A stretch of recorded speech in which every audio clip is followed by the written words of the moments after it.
ఏంటి మళ్ళీ గడ్డం పెంచుకుని తిరుగుతున్నావా? అప్పుడు శైలజ, ఇప్పుడు నేనా? శివ, నాకెందుకో కరెక్ట్ టైంలోనే వెళ్ళిపోతున్నా అనిపిస్తుంది. ఇప్పుడు నాకు సంతోషం కన్నా ప్రశాంతత అవసరం. అది నువ్వు నాకు ఇచ్చావు. ఇక నువ్వు ఆలోచించాల్సింది నీ లైఫ్ గురించి. నువ్వు తీసుకునే ప్రతి స్టెప్ కేర్ఫుల్గా వే. మళ్ళీ టెర్రస్ మీద ఒంటరిగా కూర్చొని ఏడుస్తావో ఏమో. చాలా చాలా ఎయిట్ చేసావు.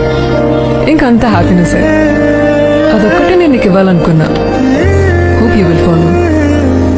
నిన్ను మర్చిపోయానంటే నేను తెచ్చిదాన్ని శుభ. ముందే ప్రిపేర్ అయ్యాను గుడ్ బై చెప్పడానికి.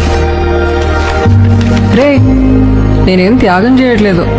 ఏదో టైం బ్యాడ్ వచ్చింది అంతే.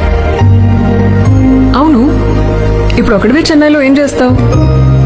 ఒకటి చెప్పనా? చెప్తే నీకు కోపం వస్తుంది.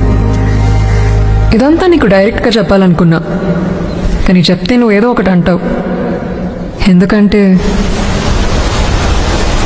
నీకు మాట్లాడడం రాదు కదా.